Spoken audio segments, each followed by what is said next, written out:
Halo teman-teman, Assalamualaikum warahmatullahi wabarakatuh. Di video kali ini saya perkenalkan Zuhad Badrul Husain, bertugas di KUA Banyumanik sebagai penghulu ahli pertama. Kita di sini akan ngebahas tentang ringkasan materi agenda 3. Topiknya enak banget, yaitu kedudukan dan peran ASN dalam mendukung smart government. Tujuan utama dari pembelajaran ini di agenda 3 itu ada beberapa poin penting. Poinnya ada 3. Yang pertama itu membekali ASN untuk memahami soal manajemen dan tata kelola. Kemudian yang poin yang kedua itu untuk membentuk ASN yang kita sebut sebagai smart ASN. Orang-orang yang bukan cuma profesional tapi juga berkarakter Pancasila dan bangga melayani NKRI. Kemudian poin yang ketiga itu meningkatkan literasi digital. Kenapa penting? Kenapa? Karena di era serba online kayak sekarang, ASN juga harus melek digital biar pelayanan publik makin efektif dan efisien. Oke, kita lanjut. Kita bahas dulu soal manajemen ASN. Sebagai ASN, kita punya peran penting mulai dari memahami kedudukan, hak, dan kewajiban sampai menjaga kode etik profesi. Ada juga konsep sistem merit.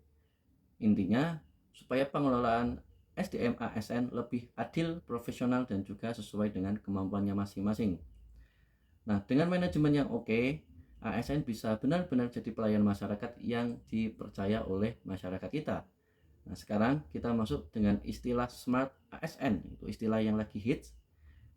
Nah, smart ASN itu bukan berarti harus jago banget main gadget, handphone, laptop, komputer, dan lain sebagainya. Enggak ya, tapi lebih ke arah bagaimana kita dapat adaptif, kreatif, dan juga melek digital. Ciri-cirinya gampang.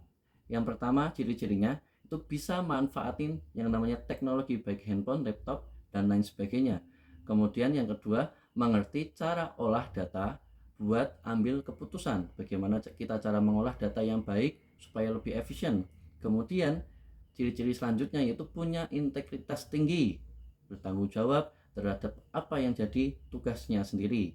Kemudian responsif sama kebutuhan masyarakat. Apa sih yang dibutuhkan oleh masyarakat? Dia harus peka, dia harus tahu, dan juga harus siap untuk merespon. Nah, kemudian materi di agenda 3 kali ini itu sangat nyambung ke agenda 4 nanti atau habituasi. Jadi di agenda 4 itu biasanya diistilahkan dengan habituasi. Apa itu maksudnya? Simpelnya, semua teori yang kita pelajari dari agenda 3 ini nggak cuma berhenti di kelas, akan tetapi kita harus bawa ke dunia nyata, ke dunia yang real, sesuai dengan tugas kita sebagai ASN. Nah, harus jadi kebiasaan dalam kerja sehari-hari. Jadi bukan sekedar tahu, tapi benar-benar dipraktekkan. Artinya ilmu-ilmu yang sudah kita pelajari di agenda-agenda sebelumnya, kita praktekkan di agenda 4 nanti atau di habituasi. Oke, sekarang kita sampai di bagian akhir di kesimpulannya. Intinya ASN adalah pelayan publik yang harus profesional, punya karakter, dan siap menghadapi perubahan zaman. Kemudian smart ASN itu bukan cuma soal teknologi, tapi juga soal nilai etika dan juga semangat dalam melayani masyarakat. Dengan bekal manajemen ASN dan literasi digital ini, kita bisa kasih pelayanan publik yang lebih berkualitas dan lebih baik. Dan akhirnya itu semua mendukung terciptanya smart governance di Indonesia tercinta kita. Oke teman-teman, segitu dulu ringkasan dari kita kali ini. Semoga bermanfaat dan bikin kita makin semangat belajar jadi ASN. Salam ASN.